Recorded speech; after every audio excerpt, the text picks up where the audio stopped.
యెహోవా దయాళుడు, ఆయనకు కృతజ్ఞతాస్తుతులు చెల్లించుడి. దేవదేవునికి కృతజ్ఞతాస్తుతులు చెల్లించుడి.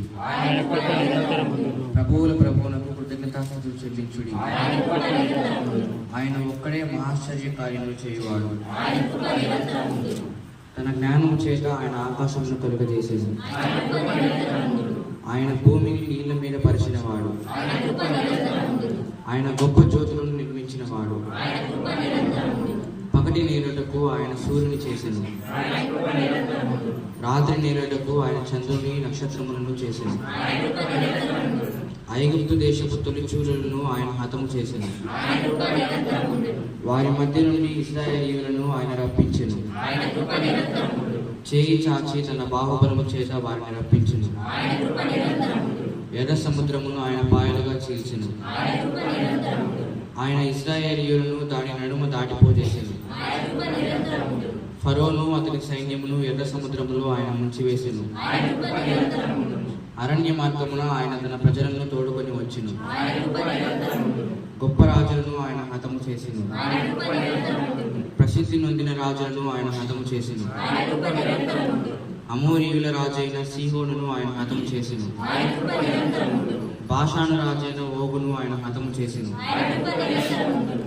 ఆయన వారి దేశమును మనకు స్వాస్థ్యముగా అప్పగించెను. తన సేవకుడైన ఇశ్రాయేలునకు దానిని స్వాస్థ్యముగా అప్పగించెను. మనము దీన దశలో ఉన్నప్పుడు ఆయన మనల్ని జ్ఞాపకం చేసుకొనెను. మన శత్రువుల చేతిలో నుండి మనల్ని విడిపించెను. సమస్త జీవులకును ఆయన ఆహారం ఇచ్చుచున్నాడు. ఆకాశమందుండు దేవునికి కృతజ్ఞతాస్తుతులు చెల్లించుడి. పరిశుద్ధుడైన నా తండ్రి, నీ పాదాలకు స్తుతులు, స్తోత్రాలు, వందనాలు. ఈ పరిశుద్ధ దినాన నా తండ్రి మమ్మల్ని అందరినీ సజీవుల లెక్కల నుంచి తండ్రి నీ పాదాల చెంత చేరి ఎముక స్థితి చేసుకున్నప్పుడు దయచేసినందుకు వందనాలు తండ్రి. ఇంతవరకు స్వామి మేము పాటలు నాయన స్థుతించాము, పాడాము నాయన, కీర్తన భాగం చదివాము నాయన. నా తండ్రి మేము భయంతో భక్తితో నాయన నీ శ్రేష్టమైన మాటలు వింటున్న నాయన మాకు సహాయం దయచేయండి నాయన. వాక్యం చెప్పవు నీ దాసుని మీరు ఆశీర్వదించండి కనిపించినాయన. ఈ సులువు చాటను వాళ్ళు వచ్చిన తండ్రి నీ కుమారుడితో మీరు మాట్లాడండి నాయన. నా తండ్రి పరిశుద్ధాత్మ తండ్రి నా ప్రభువా నీ ఆత్మీయ మాటను మాకు అందించుడు కృప చూపెట్టు నాయన. నాయన నాలో మాలో ఉన్నటువంటి ప్రతి లోపాన్ని నాయన పరిపూర్ణంగా మేము సరి చేసుకుని నా తండ్రి పరిపూర్ణత కలిగి నా తండ్రి ఈ నూతన సంవత్సరంలో నా తండ్రి నాయన నూతన హృదయం నా తండ్రి నాయన మాకు దయచేయమని నా తండ్రి ప్రతి ఒక్క బిడ్డలున్న నాయన పరిపూర్ణమైన మారు మనసును దయచేయమని నీ కృపలో జ్ఞాపకం చేసుకోమని నా తండ్రి నా ప్రభువా ప్రారంభం నుంచి చివరి వరకు నీవే ఉండి నడిపించమని నీ కృపగల నామంలో శక్తిగల నామంలో అడిగి వేడుకుంటున్నా నా పరమ తండ్రి. ఈ దినాలు కూడా మరి నూతన సంవత్సరంలో ప్రవేశింపజేసినటువంటి దేవుని నామాన్ని స్తుతిస్తూ ఉంటున్నాను. హల్లెలూయా. ఎంతో తప్పనిదైనటువంటి ఈ యొక్క గొప్ప ధన్యత ఈ వాక్యవంతమైన జీవితాన్ని దేవుడు మనకించాడు. మరి ఎన్నో కార్యాలను వింటూ ఉంటున్నాం. 31వ తేదీ రాత్రి ఎంతోమంది బైక్ రైడింగ్స్ చేసుకుంటూ యాక్సిడెంట్లో ఉండడం లేకపోతే ఏదో ఒక కారణాన్ని బట్టి మరణాన్ని రుచి చూసినటువంటి పరిస్థితులు చాలా మనము ఇక్కడ మందిరంలో ఉన్నప్పుడే కూడా చాలాసార్లు విన్నాం. మన పొంగూరు పట్టణంలోనే ఎక్కువ జరుగుతున్నాయి. అయితే దేవుడు వాటన్నిటిలో నుండి కూడా వాళ్ళని కాపాడాడు, తప్పించాడు. గత కాలం అంతా కూడా ఆయన నీడలో బ్రతకడానికి ఆయన బలిష్టమైనటువంటి చేతుల క్రింద దీన మనసుగా జీవించడానికి కూడా దేవుడు మనకు కృప చూపెట్టాడు. అందుని బట్టి దేవుడు నామాన్ని స్తుతిస్తూ ఉంటున్నాను. హల్లెలూయా, హల్లెలూయా. మరి ఈ దినాన పరిశుద్ధ గ్రంథం నుండి ద్వితీయోపదేశ కాండము 11వ అధ్యాయము 10వ వచనం నుండి 15వ వచనం వరకు చదువుకుందాం. ద్వితీయోపదేశ కాండము 11వ అధ్యాయం 10వ వచనం నుండి 15వ వచనం. మీరు స్వాధీనపరచుకున్న దేశం మీరు బయలుదేరి వచ్చిన ఐగుప్తు దేశము వంటిది కాదు. అక్కడ నీవు విత్తనములు విత్తి కూర తోటకు నీరు పెట్టినట్టు నీ కాళ్ళతో నీ చేలకు నీరు కట్టుకుని నీరు నది దాటి స్వాధీనపరుచుకున్నటకు వెళ్ళుచుకున్న దేశం, కొండలు లోయలు గల దేశము, అది ఆకాశ వర్ష జలము త్రాగును. అది నీ దేవుడైన యెహోవా లక్ష్యపెట్టు దేశము. నీ దేవుడైన యెహోవా కన్నులు సంవత్సరాన్ని మొదలుకొని సంవత్సరాంతము వరకు ఎల్లప్పుడూ దాని మీద ఉండును. కాబట్టి మీ పూర్ణ హృదయముతోనూ పూర్ణాత్మతోనూ మీ దేవుడైన యెహోవాను ప్రేమించి ఆయనను సేవింపవలెనని నేను విధించు ఆజ్ఞలను మీరు జాగ్రత్తగా విని యెడల మీ దేశమునకు వర్షం అనగా తొలకరి వానను కడవరి వానను దాని కాలమున కురిపించెదను. అందువలన నీ ధాన్యమును నీ ద్రాక్షరసమును నీ నూనెను కూర్చుకుందువు. హల్లెలూయా. గట్టిగా ఒకసారి హల్లెలూయా హల్లెలూయా. చూడండి, ఇక్కడ వాక్య భాగంలో మనం గమనిస్తున్నప్పుడు ఇశ్రాయేలు ప్రజల గురించి దేవుడు ఆ యొక్క మాటలు మాట్లాడుతున్నారు. దేవుణ్ణి ప్రేమించి విధేయత చూపించాలి అనేటువంటి అంశాన్ని గురించి ద్వితీయోపదేశకాండంలో 11వ అధ్యాయంలో మాట్లాడుతున్నటువంటి మాట. ఐగుప్తీయ దేశంలో ఎవరు నివసిస్తున్నారు? ఇశ్రాయేలు ప్రజలు జీవిస్తున్నారు. ఇశ్రాయేలు జీవిస్తున్నటువంటి ఆ దేశం గురించి మాట్లాడుతున్నారు. ఆ తర్వాత దేవుడు వాగ్దానం చేసినటువంటి దేశం గురించి కూడా అక్కడ మాట్లాడుతున్నారు. ఈ రెండు ప్రాంతాలకు కూడా వ్యత్యాసాన్ని అక్కడ మనం చూస్తూ ఉన్నాము. ఏమి కనపరుస్తూ ఉంది అక్కడ అంటే, మీరు స్వాధీనపరచుకునిపోయినటువంటి దేశం ఎటువంటిదంటే మీరు బయలుదేరి వచ్చిన ఐగుప్తు దేశం వంటిదైతే మాత్రం అది కాదు. ఎందుకంటే అది చాలా శ్రేష్టమైన దేశం, పాలు తేనెలు ప్రవహించినటువంటి దేశం. అందుకే అక్కడ మీరు ఏం చేసేవారు? విత్తనాలు విత్తారు, కూర తోటలకు నీరు కట్టారు, కాళ్ళతో నీ చేళ్లకు నీరు కట్టారు.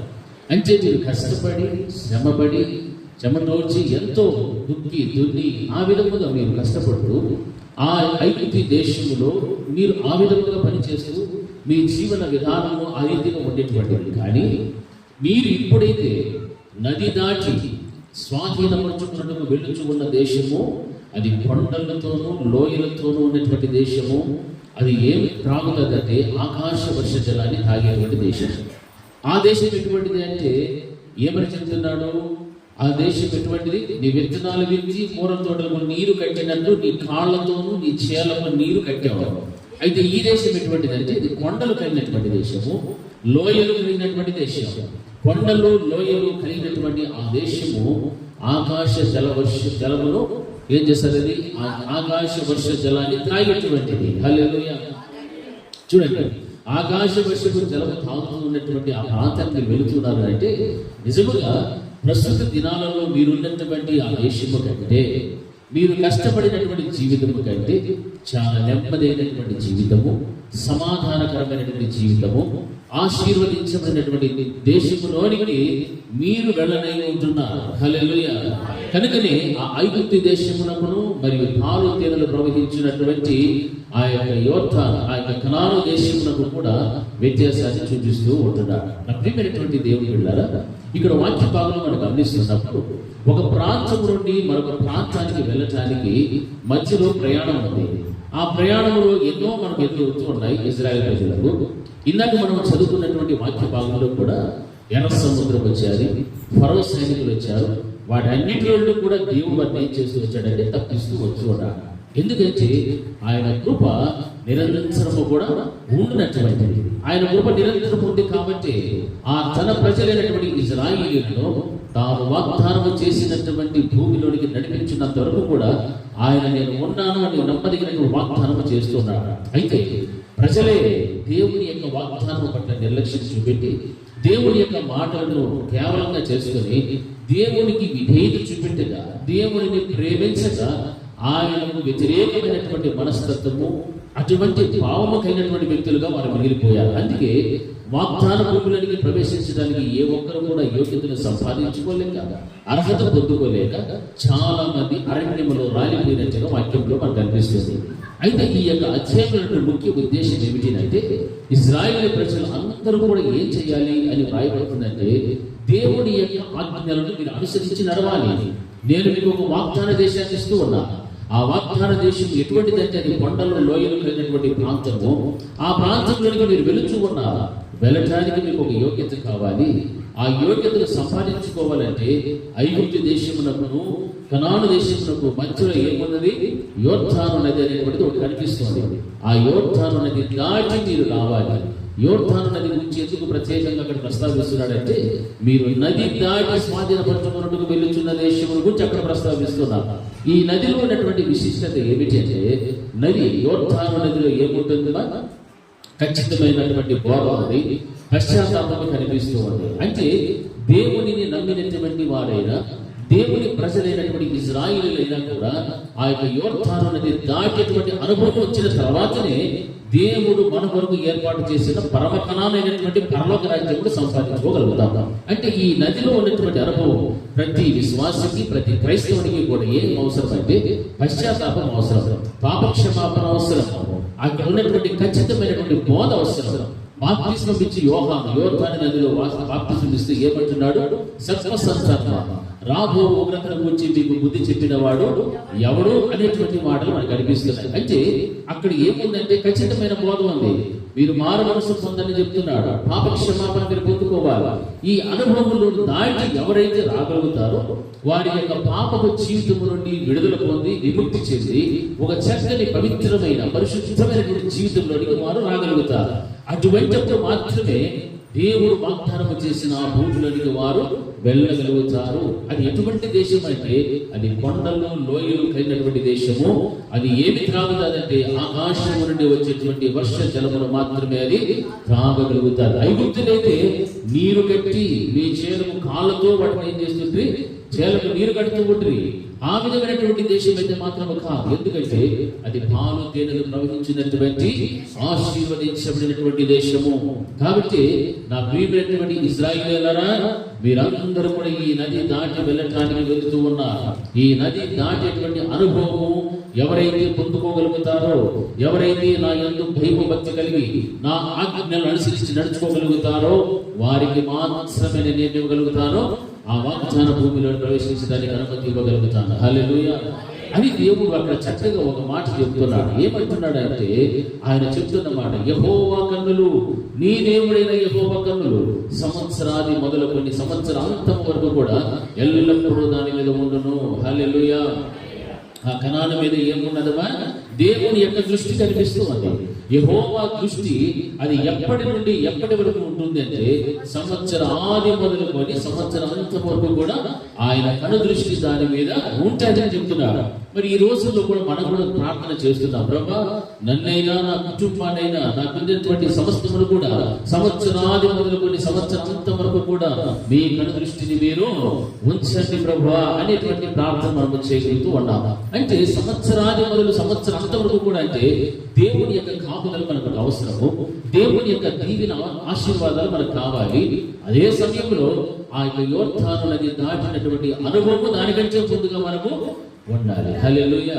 అంటే మారు మనసు, పశ్చాత్తాపము, ఖచ్చితమైనటువంటి బోధన కలిగినటువంటి విశ్వాసులుగా మనం ఎప్పుడైతే జీవించగలుగుతామో అప్పుడే దేవుడిని అడిగిన ప్రతి దానిని కూడా మనం పొందుకోవడానికి దేవుడు మనకు అనుమతి ఇవ్వగలుగుతాడు. ఆ అనుమతి తీసుకున్న తర్వాతనే ఒక సిద్ధపాటులోనికి రాగలుగుతాం. ఆ సిద్ధపాటు వచ్చిన తర్వాత ఒక యోగ్యత అర్హతను సంపాదించుకొని పరలోక రాజ్యములకు వెళ్ళేటువంటి ఆ గొప్ప ధన్యతలోనికి మనమందరము కూడా అడుగు వేయగలుగుతాం. హల్లెలూయా. అందుకే వాక్యం సెలవిస్తుంది, దేవుని యొక్క కన్నులు సంవత్సరాది మొదలుకొని సంవత్సరాంతం వరకు కూడా ఉండాలి. అంటే మన వ్యక్తిగత కుటుంబ జీవితాలలో సంఘంలో ఉన్న బిడ్డలందరికీ కూడా ఎలా ఉండాలి? యోర్దాను నదిని దాటినటువంటి అనుభవం మనకందరికీ కూడా కలిగి ఉండాలి. దేవుడు మనల్ని ప్రేమించాడు. ఆయన శాశ్వతమైన ప్రేమను చూపెట్టి నిజముగా మరొక సంవత్సరాన్ని దయగట్టిగా ధరింపజేశాడంటే గడిచిపోయినటువంటి సంవత్సరాలలో ఒకవేళ యోర్దాను నది దాటలేదేమో, దాటేటువంటి అనుభవంలోనికి అడుగు పెట్టలేదేమో, దాన్ని గురించినటువంటి ఆలోచన ఇంకా రాలేదేమో, ఆ ఆలోచనలోనికి మనం రావాలి. యోర్దాను నది దాటాలి. ఎందుకంటే పశ్చాత్తాపడాలి, మారు మనసు పొందాలి, పాపక్షమాపణ పొందాలి. ఆ తర్వాత ఖచ్చితమైనటువంటి బోధకు మనం ఏమైపోవాలి? విధేయత చూపెట్టి లోబడినటువంటి వ్యక్తులుగా మనం ఉంటే ఖచ్చితంగా దేవుడు మనకు వాగ్దానం చేసిన పరమ కణానైనటువంటి ఆ పరలోక రాజ్యములో ప్రవేశించడానికి దేవుడు అవకాశం ఇవ్వగలుగుతాడు. హల్లెలూయా. హల్లెలూయా. యోర్దాను నది అనుభవం లేకుండా ఎవ్వరూ కూడా పరలోకాన్ని సంపాదించుకోలేరు. ఇది వాస్తవమైనటువంటి మాట. యోర్దాను నది అనేటువంటిది చాలా అవసరం. ప్రతి విశ్వాసికి, ప్రతి కుటుంబానికి కూడా అవసరం. ఆ అనుభవం నీలో ఉంటేనే అప్పుడు నీవు నిజంగా ఆయన కుమార్తెగా పిలబడతావు. ఆ అనుభవం కనుక లేకపోతే నీకు ఖచ్చితమైనటువంటి బోధ నీకు ఎలా ఉంటుందంటే నువ్వు చాలా విసిగించే విధంగా ఉంటుంది. ఖచ్చితమైనటువంటి బోధ ఎక్కడ ఉంటుందంటే ఏ సంఘములో అయితే తండ్రి, కుమారుడు, పరిశుద్ధాత్మ దేవుడు కలిసి పనిచేస్తూ ఉంటారో ఆ సంఘములోనే ఖచ్చితమైన బోధ ఉంటుంది. ఆ సంఘంలోనే ఖచ్చితమైన వాక్యం ఉంటుంది. గద్దింపులు ఉంటాయి, హెచ్చరికలు ఉంటాయి, బుద్ధి చెప్తూ ఉంటారు. ఈ విధమైనటువంటి వాక్యం ఎక్కడైతే ఉంటుందంటే అక్కడ తండ్రి, కుమారుడు, పరిశుద్ధాత్మ దేవుడు ముగ్గురు కూడా పని చేస్తూ ఉంటారు. హల్లెలూయా, హల్లెలూయా.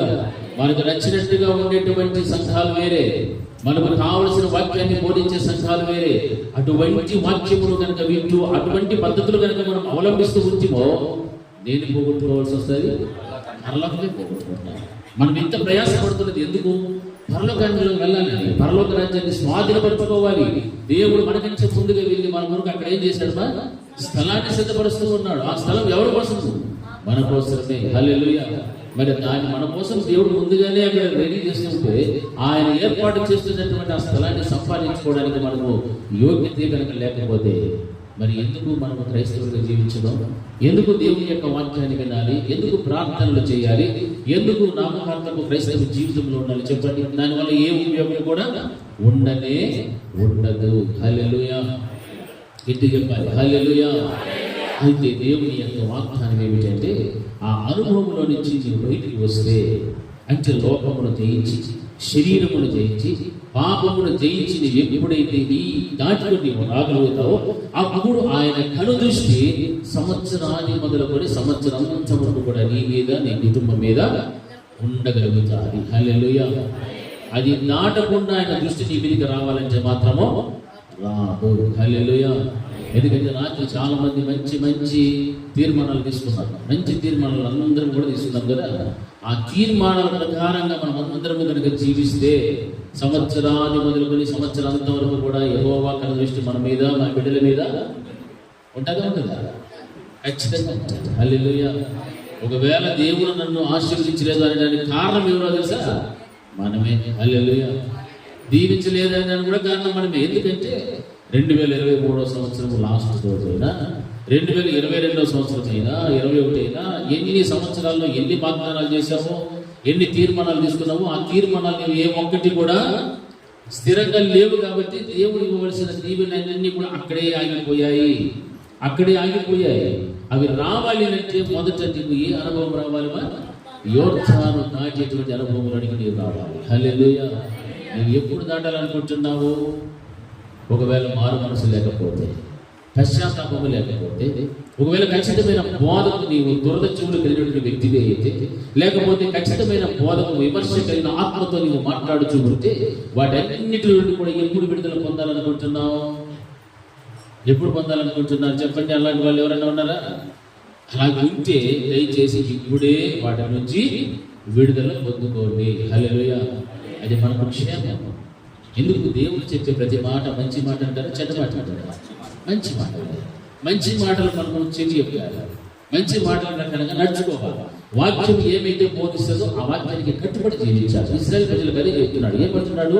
కాబట్టి ఆయన కనుదృష్టి మీ మీద సంవత్సరాన్ని మొదలుకొని సంవత్సరాంతం వరకు ఉండాలంటే మీ పూర్ణ హృదయముతోనూ, మీ పూర్ణ ఆత్మతోనూ మీ దేవుడైన యెహోవాను ప్రేమించి ఆయనను సేవింపవలనని నేను మీకు ఇచ్చు ఆజ్ఞలను మీరు జాగ్రత్తగా వినిన ఎడల.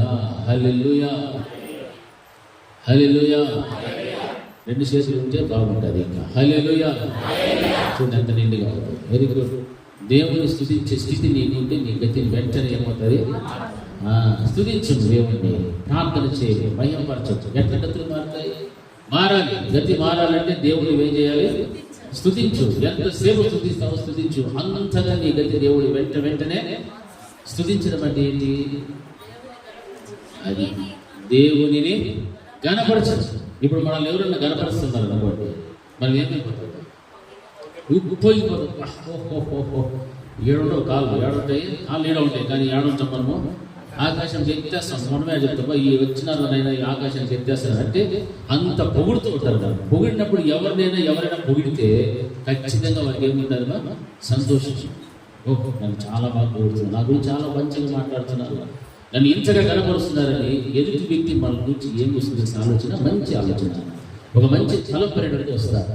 అందుకే దేవుడిని ఎంతగా స్తుతిస్తే ఆయన ఏం చేస్తున్నట్టు కనపరుస్తూ ఉన్నావు. హల్లెలూయా.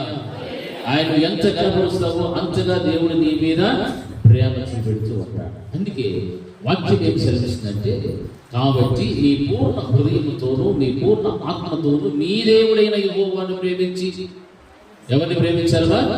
మన దేవుడైనటువంటి యెహోవాను ప్రేమించి ఆయనను సేవింపవలనని నేడు నేను మీకు ఇచ్చు ఆజ్ఞలను మీరు జాగ్రత్తగా వినిన ఎడల.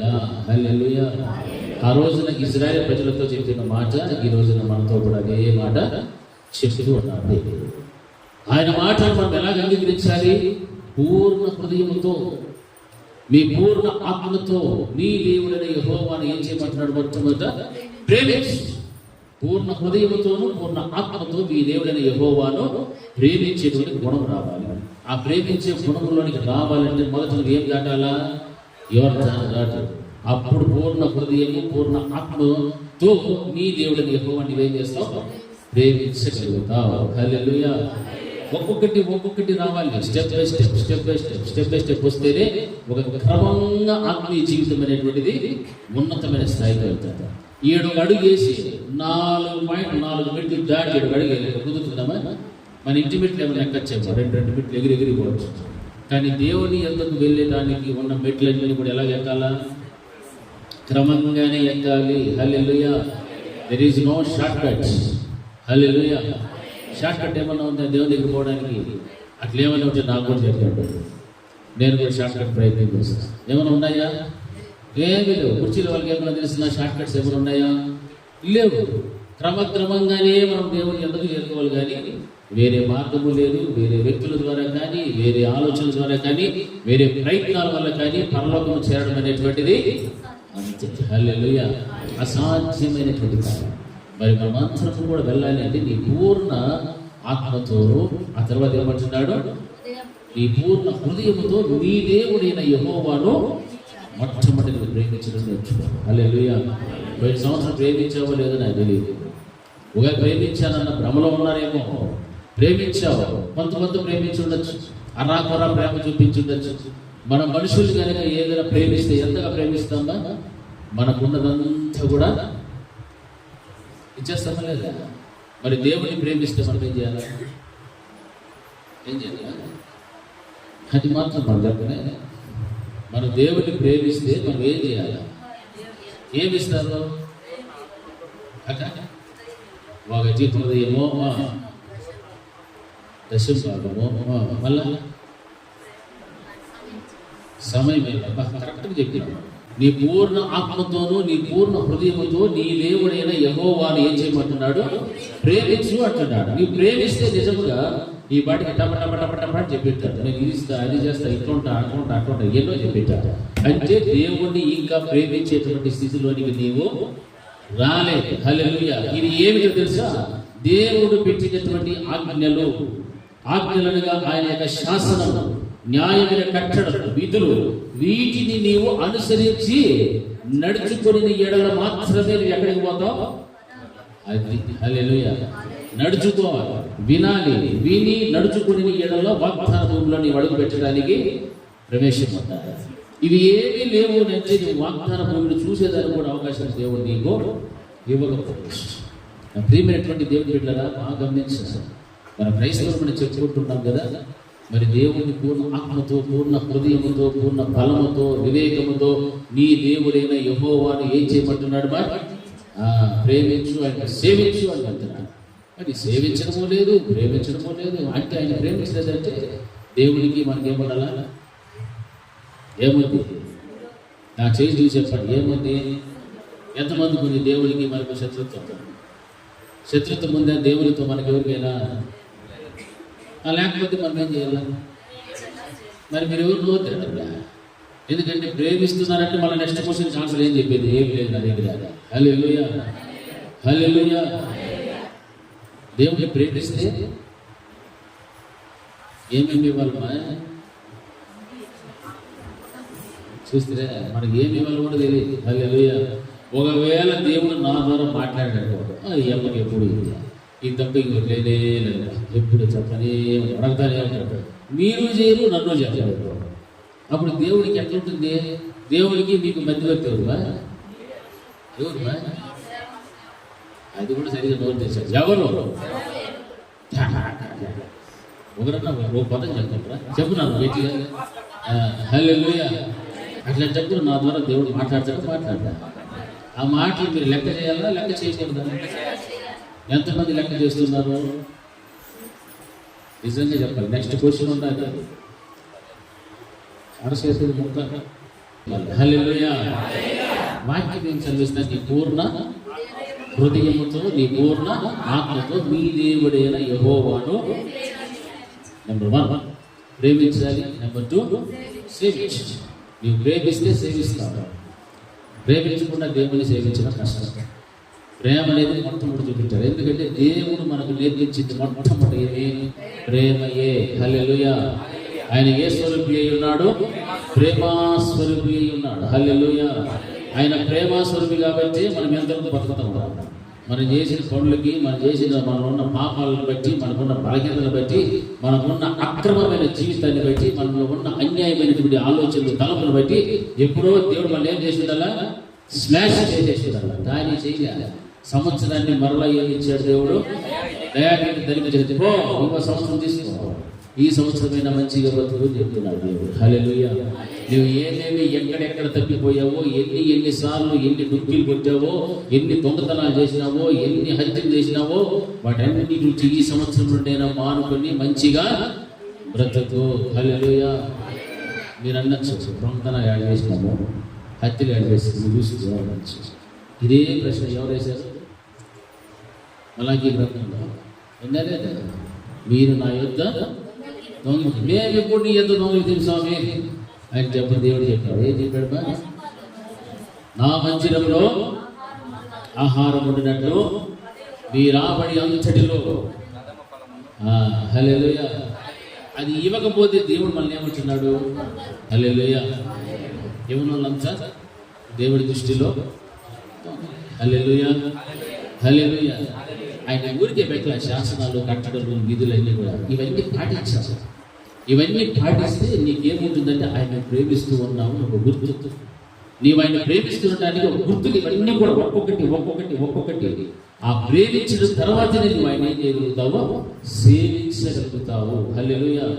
ఆయన సేవించిన తర్వాత అక్కడ జరిగేటువంటి సమాచారం చూస్తే ఏం కనిపిస్తుంది మనకు? అక్కడ ఆయనను నీవేం చేయాలి? సేవించవలని నేను మీకు ఆజ్ఞను మీరు జాగ్రత్తగా వీడినే ఎడల. ఎందుకు జాగ్రత్త అనే పదం వాడాడు సార్? చాలా మంది అజాగ్రత్త, చాలా మందికి నిర్లక్ష్యం ఉంటారు. దేవుని ఆజ్ఞలన్నా, దేవుని కట్టడాలంటే పట్టించుకోరు. ఏముంది పర్వాలేదు, ఈ నెల వెళ్ళిపోయినా పర్వాలేదు, ఈ సంవత్సరం వెళ్ళిపోయినా పర్వాలేదు, నువ్వు 5 ఏళ్ళు వెళ్ళిపోయినా పర్వాలేదు, నో ప్రాబ్లం, నో. కానీ దేవుని ఆజ్ఞ నువ్వేం చేసావు? ఏం చేసినట్టు?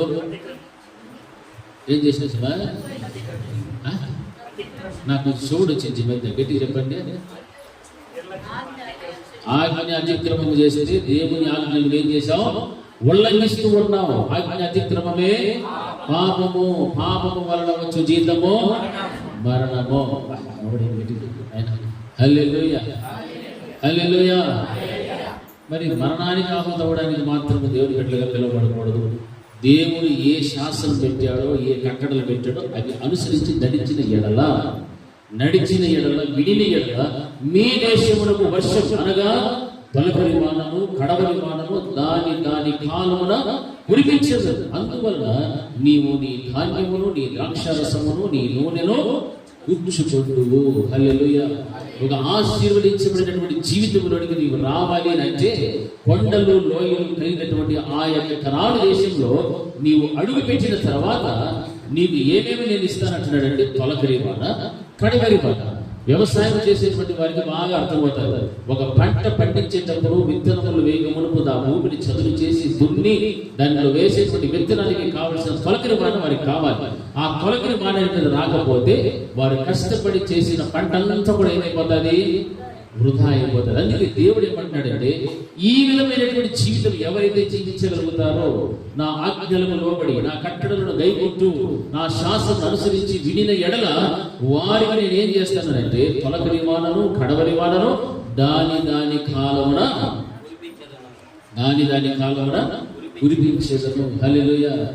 మనం అప్పుడప్పుడు చూస్తాం టీవీలో అకాల వర్షాలకు కొన్ని వందల వేల ఎకరాలంతా కూడా ఏమైపోతుంటది, నష్టాలు అయిపోతూ ఉంటాయి. నేను ఇన్ని లక్షల కోట్లు నష్టమైపోయింది, పంట నష్టమైపోయింది అని ఎంతో మంది చాలా వాపోతూ ఉంటారు. చాలా మంది రైతులంతా కూడా ఆత్మహత్యలు చేసుకునేటువంటి వాళ్ళు ఉన్నారు. అందుకే దేవుడు అంటున్నాడు, నీవు నిజముగా దేవుని నీ పూర్ణ ఆత్మతోనూ హృదయంతో నీవు ప్రేమించి ఆయన సేవిస్తే, ఆయన మాటలను కట్టడలను ఆజ్ఞను గైకొంటే అప్పుడు నీ యొక్క జీవితమును దేవుడు ఏంగా మారుస్తాడంటే ఆశీర్వాదకరముగా మార్చగలుగుతాడు. హల్లెలూయా. నీవు ఆశీర్వాదము కావాలి అంటే ఎవరి మాట వినాలి? దేవుని యొక్క మాట వినాలి.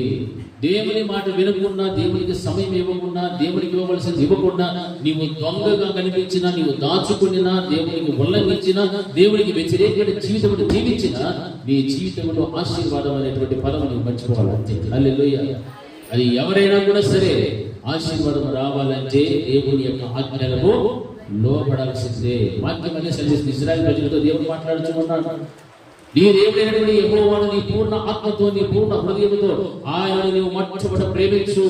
అంటే వీరిలో దేవుని ప్రేమించేటువంటి గుణములే, దేవుని సేవించేటువంటి అలవాటు లేదు. అందుకే ఆయన ప్రేమించిన వారు కాబట్టి ఎన్నో పర్యాలు దేవుని ఏం చేస్తూ వచ్చారు, వీళ్ళు సనుగుతూ గొనుగుతూ వచ్చారు, ఇబ్బంది పెడుతూ వచ్చారు. అయినప్పటికీ కూడా దేవుడు తన శాంతిని చూపెడుతూ, ఆయన ప్రేమ చూపెడుతూ, వారికి కావలసిన ప్రతి దానిని కూడా వారికి అనుగ్రహిస్తూ ముందుకు నడిపిస్తూ వచ్చాడే తప్ప వారిని ఎంత మాత్రం చేసి విడిచిపెట్టలేదు. కానీ వారి అవిధేయతను బట్టి, వారి ఉన్నటువంటి వ్యతిరేకమైన భావమును బట్టి అరణ్యములో చాలా మంది, ఎంతమంది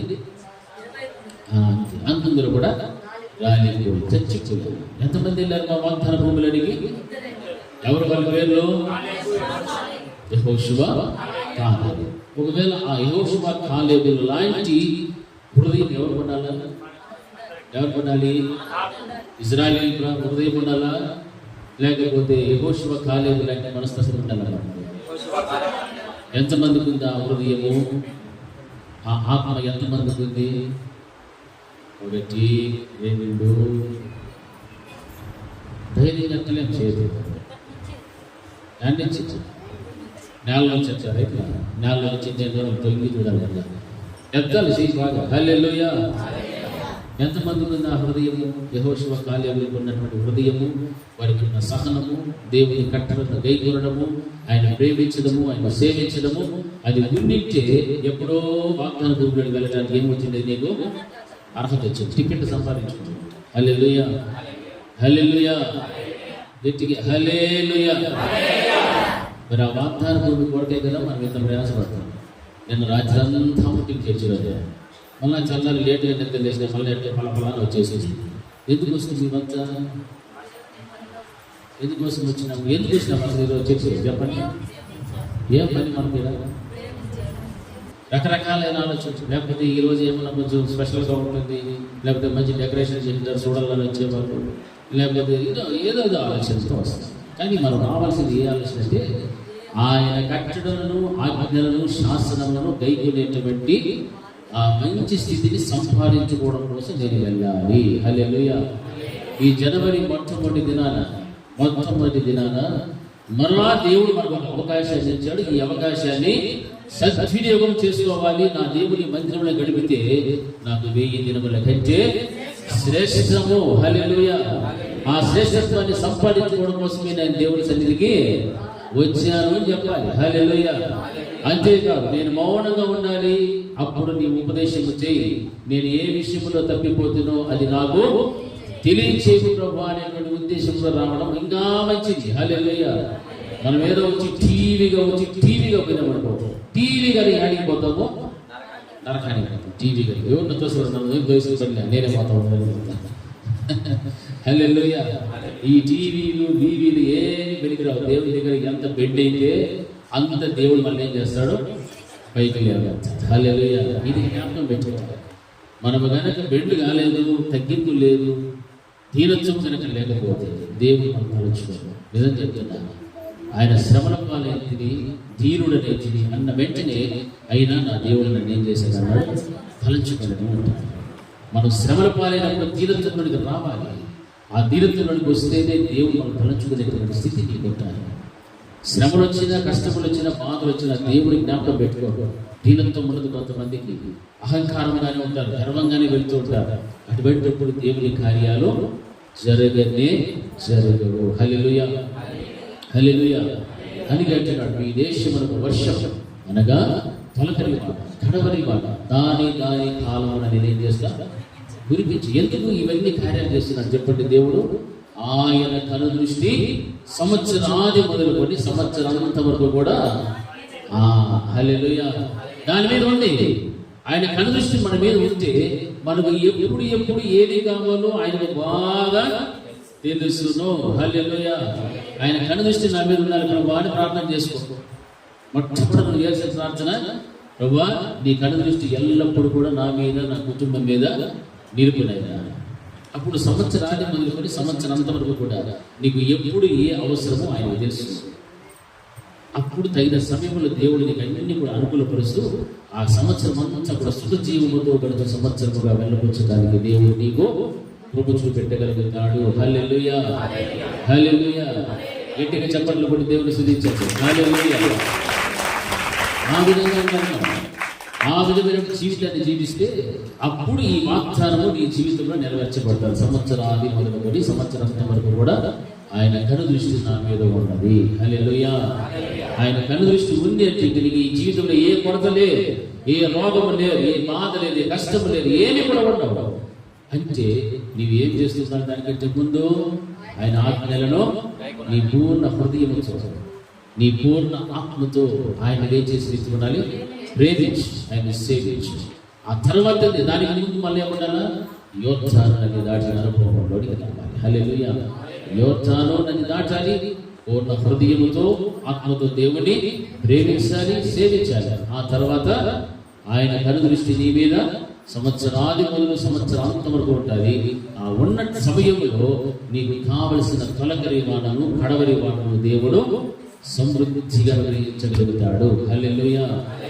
ఆ విధంగా మనము దేవుని యొక్క జ్ఞానమును కలిగి దేవుని యొక్క నుండి సంపాదించుకోవాలి. ప్రతి దీవెనైన, ఆశీర్వాదమైన, ఆత్మీయత. అందుకే ఆ తర్వాత కూడా ఏమంటున్నాడంటే, మరియు నీవు తిరిగి తృప్తి పొందినట్లు నీ పశువుల కొరకు నీ చేల యొక్క గడ్డి మొలిపించదను.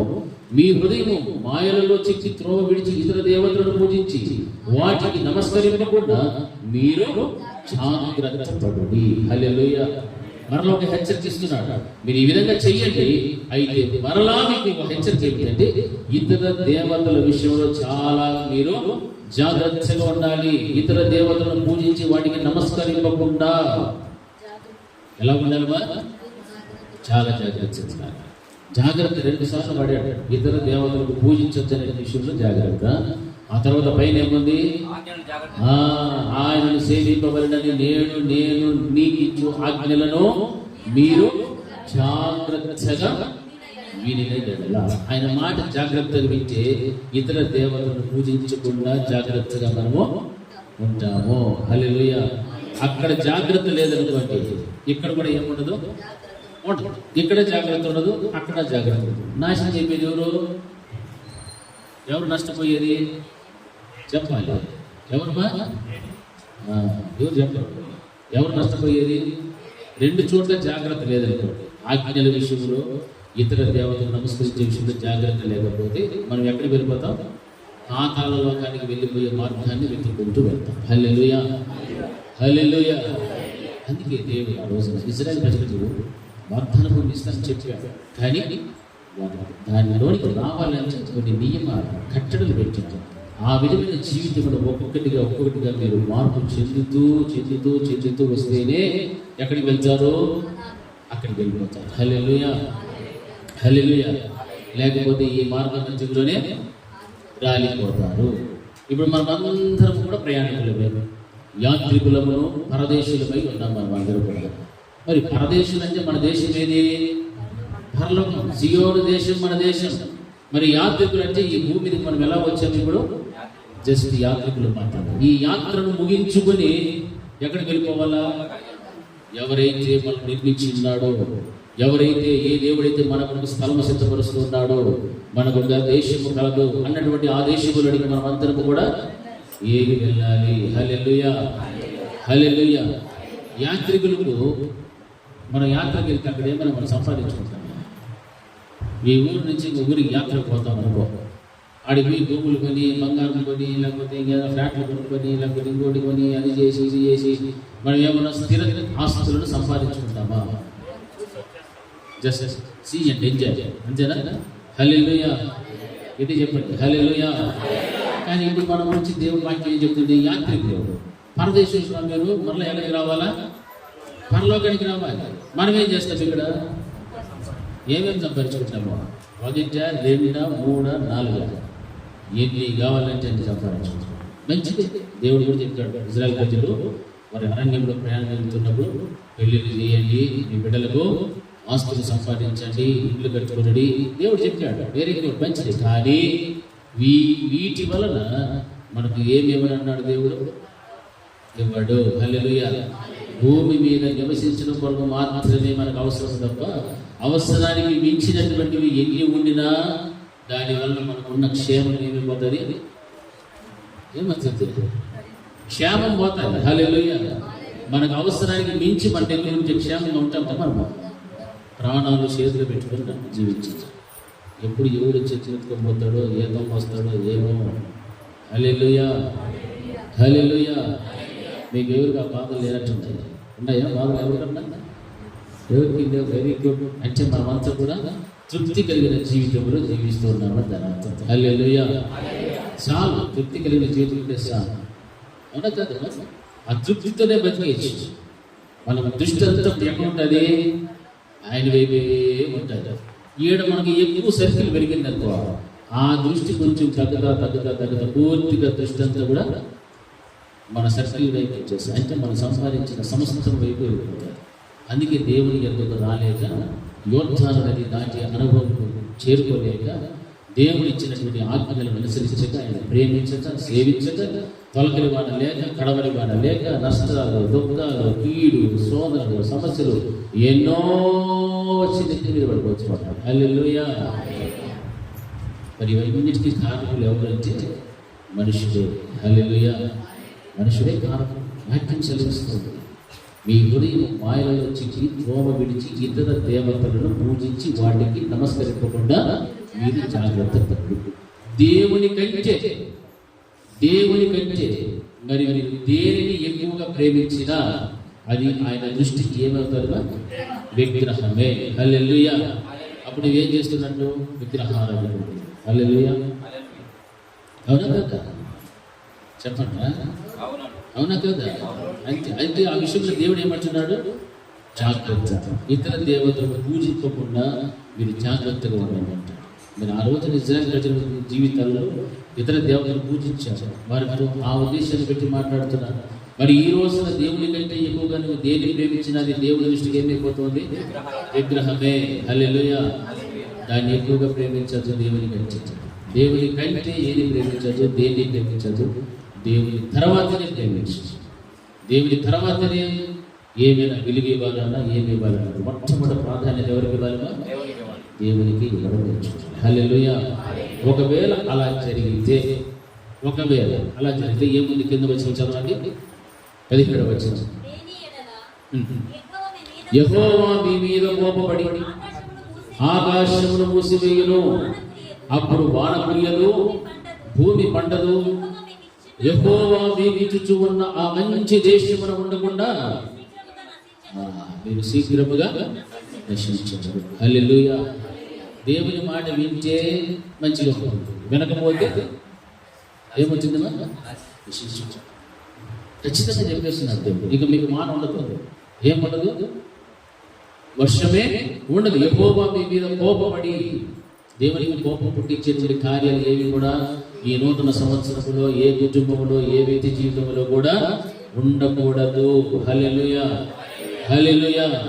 అందుకే అంటాడు, యెహోవా నీ మీద కోపపడి ఆకాశమును మూసివేయను. ఆయన ఆకాశాన్ని మూసివేస్తే ఇంకా తొలకరమాన లేదు, కడగరమాన లేదు. నువ్వు ఇక్కడ కష్టపడుతూ ఉంటావు, శ్రమ పడుతూ ఉంటావు, చెమట పరుస్తూ ఉంటావు, దానివల్ల ఏ ఉపయోగం కూడా నీకు రాదు. హల్లెలూయా, హల్లెలూయా. అప్పుడు వాన కురియదు, భూమి పంటకు, యెహోవా మీకు ఇచ్చుచున్న ఆ మంచి దేశమున ఉండకుండా మీరు శీఘ్రముగా ఏమైపోతారు, నశించదు. ఎంత భయంకరంగా ఉంటారు దేవుని యొక్క కోపం. అందుకే ఆయన నువ్వు ప్రేమిస్తూ ఉన్నావు అని అంటే ఎలా ప్రేమించాలి తెలుసా? నీ పూర్ణ హృదయంతో ప్రేమించు, నీ పూర్ణ ఆత్మతో నీవు ప్రేమించు. నీ పూర్ణ హృదయాన్ని పక్కన పెట్టి ఆ హృదయంలో కాసేంత చోటించి ఏదో మొక్కుబడిగా రావాలి, లేకపోతే బలవంతంగా దేవుని మధ్య వచ్చి కష్టంగా కొంతసేపు కూర్చొని శీఘ్రముగా బయటకు వెళ్ళిపోవాలనే ప్రయత్నము చెయ్యదు. హల్లెలూయా, హల్లెలూయా. బలవంతంగా రావద్దు, కష్టంగా కూర్చోవచ్చు, శీఘ్రంగా వెళ్ళిపోతే ఆశీర్వాదము, దీవెన, ఆత్మీయత అన్ని నష్టమే. హల్లెలూయా. ప్రారంభము నుండి ఆమేన్ అనేంత వరకు, ఆమేన్ అనేంత వరకు చెప్పండి, ఆమేన్ అనేంత వరకు ఉండాలి. అప్పుడే నీ దేవుడిని యెహోవాను నీ పూర్ణ హృదయముతో పూర్ణ ఆత్మతో నువ్వేం చేస్తున్నావు, ప్రేమిస్తూ ఉన్నావు. ఆ తర్వాత నువ్వు సేవించేటువంటి దశలోకి వస్తావు. ప్రేమే లేదు దేవుని మీద అంటే నువ్వు దేవుని ఏం చేపిస్తున్నావు? ఎంతసేపు దేహ సంబంధమైన చింత, దేహ సంబంధమైన ఆలోచన, దీనిని బట్టి నల్లగానే పోగొట్టుకోవాల్సి వస్తుంది. జాగ్రత్తగా ఉంటాం. కనుకనే ఈ స్థాయికి మనం రావాలి అని అంటే దేవుడు చెప్పిన మాట, మీరున్నటువంటి ఈ దేశము బట్టి దేశము ఆ దేశము కాదు. హల్లెలూయా. ఇప్పుడు మనం భూమి మీద ఉన్నాం, ఈ భూమి మీద సంచరిస్తున్నాం, మనం జీవిస్తున్నాం, మనం పడుతున్న కష్టాలు వేరు. అక్కడ ఏముండదు, ఆకలి ఉండదు, తప్పికలు ఉండవు, ఏడులు ఉండవు, పండుగలు ఉండదు, ఏమి ఉండదు. ఎప్పుడు కూడా ఎవరితో ఉన్నాం మనము? హల్లెలూయా. మన పూర్ణ హృదయంతో పూర్ణ ఆత్మతో దేవుని ప్రేమిస్తే ఆయనతో నీకేం ఏర్పడుతుంది? సంబంధం ఏర్పడుతుంది, సహవాసం ఏర్పడుతుంది. అప్పుడు నీవు ఆయన రూపంలోనికి మార్చబడగలుగుతావు. భూమి మీద ఉన్నటువంటి మానవ దేహాన్ని ధరించుకున్నటువంటి మనమందరూ కూడా ఎవరి పోలిక చొప్పున, ఆయన పోలిక చొప్పున దేవుడు చేశాడు మనల్ని. కానీ ఆ పోలిక చొప్పున చేసినా కానీ గుణాలు లక్షణాలు లేని కారణాన్ని బట్టి మనము దేవుని యొక్క నిత్యము గాన ప్రతిగానములతో ఆయన పరిశుద్ధుడు పరిశుద్ధుడు పరిశుద్ధుడని చెబుతున్నటువంటి దేవదూతల లాంటి రూపం మనలోకి రాలే, కనపడటం లేదు. ఎందుకంటే లోపల ఉండాల్సిన గుణాలు మనలోకి రాలే, దేవుళ్ళు ఉండాల్సిన గుణగణాలు మనలోకి లేవు. అందుకే మన రూపాలు చూస్తే ఎలా కనిపిస్తాయి చెప్పండి? మన రూపాలు కనిపిస్తాయి, ఎట్లా కనిపిస్తుంది? ఎట్లా కనిపిస్తుంది? మనుషులైనా ఉన్నామా లేదా? అమ్మని చెప్పలే. హల్లెలూయా.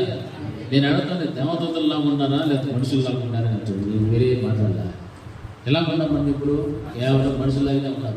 జస్ట్ ఆయన పోలిక చెప్తున్నా కానీ ఆయనలో ఉన్న గుణాలు ఎప్పుడైతే లోపలికి వస్తాయో అప్పుడు మనం ఎలా కనిపిస్తామో. దేవదూతలు చేసే పని ఏంటి? అది. హల్లెలూయా. దేవదూతల పని అది. మరి మన పని కూడా అది. ఇక్కడ చేస్తే అప్పుడు మనకు అక్కడ ఏం దొరుకుతుంది? Place correct. హల్లెలూయా. అక్కడ చేసే పని ఇక్కడ నేర్చుకోకపోతే అక్కడ పోయిన తర్వాత దెబ్బ అని అసలు పోయేదని కూడా ఛాన్సే లేదు. అందుకే దిస్ ఇస్ ప్రాక్టీస్ హౌస్. హల్లెలూయా, హల్లెలూయా. పరలోకమునకు ప్రతిబింబమైనటువంటి దేవుని సంఘములో నీవు ఏం చేయాలో అది చేస్తేనే పరలోకానికి నీవు వెళ్ళే అవకాశం దేవుడు ఇస్తే అక్కడ నీవు చక్కగా ఇంకా ఆరాధించగలుగుతావు. హల్లెలూయా. ఆ కోటాను కోట్ల దేవదూతల మధ్య ఆయా భాషలు మాట్లాడేవారు, ఆయా జనములలో నుండి వచ్చినటువంటి వారి గుంపులో మన గుంపు కూడా వెళ్ళిపోవాలి. హల్లెలూయా. గట్టి చెప్పండి, హల్లెలూయా. ఆయా భాషలు మాట్లాడేవారు, ఆయా జనములలో నుండి వచ్చినటువంటి గుంపులో మన గుంపు కూడా ఉండాలి. వద్దా? ఎందుకు ఉండాలి? ఎందుకు ఉండాలి? ఆ గుంపుల్లో ఎందుకు ఉండాలి? నిత్యము దేవునితో సహవాసం కలిగి జీవించిన తరతరములు యుగ యుగములు కూడా ఆయన సన్నిధిని అనుభవించేటువంటి ఆ గొప్ప ఉన్నత ఔన్నత్యమైన స్థానమును సంపాదించుకోవడం కొరకు. హల్లెలూయా.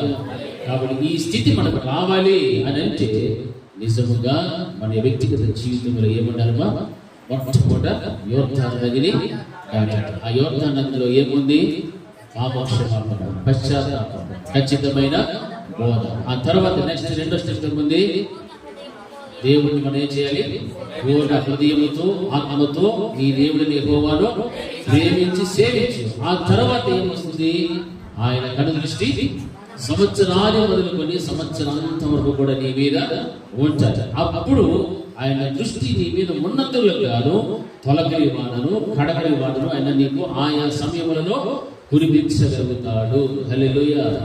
అంతేకాదు కానీ అక్కడ ఏమంటున్నాడు? నీ పశువులకు కూడా కావాల్సినంత కొరకు చేయాలని గట్టి కూడా దేవుడు మొలిపిస్తాడు. అంతే. ఈ విధమైన జీవితమే నీకు ఉండాలి తప్ప వేరొక జీవితంలోనికి నీవు వెళ్ళకూడదు. హల్లెలూయా. ఒకవేళ మాయలలో కనుక చిక్కి నీకు వెళితే అక్కడ ఏమంటున్నాడు? మీ హృదయం మాయలలో చిక్కి త్రోవ విడిచి ఇతర దేవతలను పూజించి వాటికి నమస్కరించకుండా జాగ్రత్తగా ఉండండి. ఒకవేళ లేదంటే యెహోవా మీ మీద ఏం చూపిస్తాడు? కోపాన్ని చూపించాడు. హల్లెలూయా. ఆ రీతిగా ఈ నూతన సంవత్సరంలో ప్రవేశించబడినటువంటి మనము, మన కుటుంబాలు, మన సంఘం అంతా కూడా దీవించబడాలి అని అంటే మొట్టమొదటిగా మనం ఏ అనుభవంలోకి రావాలి? యోర్దాను. ఇంకా చాలా మంది జీవితాల్లో యోర్దాను అనుభవం లేదు. యోర్దాను అనుభవం లేకనే వాగ్దాన భూమిలోని అడుగు పెట్టడానికి ఏం సంపాదించుకోలేకపోతున్నారు? అర్హత సంపాదించుకోలేకపోతున్నారు. అది దాటితేనే మనకు పరలోకం అనేటువంటిది దేవుని ఇస్తారు. అది దాటకుండా ఎవరికి కూడా పరలోకం అనేటువంటిది రావడం అసాధ్యము. హల్లెలూయా. దేవుడు మనందరినీ కూడా ఆ యోర్దాను దాటి అనుభవంలోనికి నడిపించి పరలోక రాజ్యమును చేరుకునేటట్టుగా ఆయన కనుదృష్టి సంవత్సరాది మొదలుకొని సంవత్సరంతా వరకు కూడా ఆయన మన మీద, మన కుటుంబముల మీద, సంఘముల మీద నిలుపునుగాక. గట్టి చెప్పండి ఆమేన్. ఆమేన్. ప్రార్థన చేసుకుంటాం. మహాగణిత వచ్చిన మా ప్రియ పరలోకపు తండ్రి, మీ శాశ్వతమైన ప్రేమను బట్టి మీకు స్తోత్రములు స్తోత్రములు స్తోత్రములు చెల్లిస్తూ ఉన్నాను. మంచి మధ్యాహ్నకాల సమయంలో 2024వ సంవత్సరం జనవరి మాసం మొట్టమొదటి విధానంలో మీరు మాతో మాట్లాడినటువంటి మీ అమూల్యమైన మాటలను బట్టి మీకు స్తోత్రాలు చెల్లిస్తున్నాను. ప్రభా, మీరు నమ్మదగిన దేవుడు, ప్రేమ స్వరూపైనటువంటి దేవుడు. మా మీద మీకున్నటువంటి ప్రేమ అయ్యా ఎంతో గొప్పది ప్రభా. మమ్మల్ని అందరినీ కూడా పరలోక రాజ్యపు వారసులుగా చేయాలనేటువంటి మీ మంచి ఆలోచనను బట్టి దేవా, మాతో మీరు సూటిగా మాట్లాడుతున్న విధానములకై మీకు స్తోత్రాలు చెల్లిస్తున్నాను. ప్రభా, విత్తబడిన వాక్యం ప్రతి అంతరి హృదయంలో కూడా దేవా మీరు భద్రపరచమని కూడా ప్రార్థన చేస్తున్నాను. నీ కృపా సమాధానముతో నింపండి.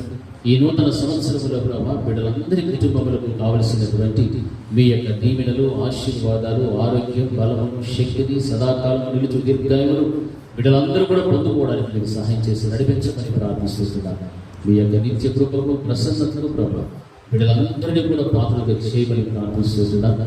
మరి బిడ్డలను ప్రేమించిన ఆయన వారికి వచ్చిన దానిలో నుండి తిరిగి మీ యొక్క పరిచయ నిమిత్తమే ఇచ్చినటువంటి ప్రేమపూర్వకమైనటువంటి దాతృత్వాన్ని మీరు దీవించండి, ఆశీర్వదించండి. నేను నీ కృపలో మీరు జ్ఞాపకం చేసుకోండి ప్రభా. రెట్టింపు దీవెన ఆశీర్వాదాలు బిడ్డలందరూ కూడా పొందుకోవడానికి కూర్చోబెట్టి మహిమ పొందుకోవాలని ప్రార్థిస్తున్నాను. తిరిగినైనా ఈ యొక్క సంవత్సరాది మొదలు సంవత్సరాంతం వరకు కూడా మీ కనుదృష్టి మా అందరి కుటుంబాల మీద, జీవితముల మీద, మా యొక్కన్నటువంటి సమస్తము మీద కూడా మీరు నిలిపి మాకు అవసరమైన ప్రతి అవసరతను మీ శ్రేష్టమైన ఈవులతోనైనా నింపి తృప్తిపరచి బలపరచమని ప్రార్థన చేస్తున్నాను. మీ కృపకునైనా మేమందరూ పాత్రలు కావడానికి కృప చూపెట్టమని ఇక ముందున్నటువంటి కార్యక్రమం అంతటిలో కూడానైనా మీరు మాకు సహాయకులుగా తోడుగా నడిపించమని సమస్త స్తుతి, ఘనత, మహిమ, ప్రభావములు మీరు పొందుతున్నమని నజరేయుడైన యేసుక్రీస్తు ప్రశస్త నామమున అడిగి పొంది నామ తండ్రి. నా ప్రాణమా యెహోవాను సంతరించు, నా అంతరంగమున సమస్తమైన పరిశుద్ధ నామమును సంతరించు. నా ప్రాణమా యెహోవాను సంతరించు, ఆయన చేసిన ఉపకారములలో దేనిని మరువకు. మన తండ్రి అయిన దేవుని ప్రేమ, కుమారుడైన యేసుక్రీస్తు యొక్క కృప, పరిశుద్ధాత్ముని యొక్క అన్యోన్య సహవాసం ఇప్పుడు ఎల్లప్పుడూ నిత్యం నిరంతరం సదాకాలం ఆయన కృపా సమాధానం మనకు, మన కుటుంబములను ఈ నూతన సంవత్సర దీవెన ఆశీర్వాదాలు మెండుగా దేవుడు అనుగ్రహించునుగాక. ఆమేన్. ఆమేన్. హల్లెలూయా. హల్లెలూయా. హల్లెలూయా. అందరికీ వందనాలు. మళ్ళీ ఒకసారి మీ అందరికీ wish you happy new year.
ఆదరించావు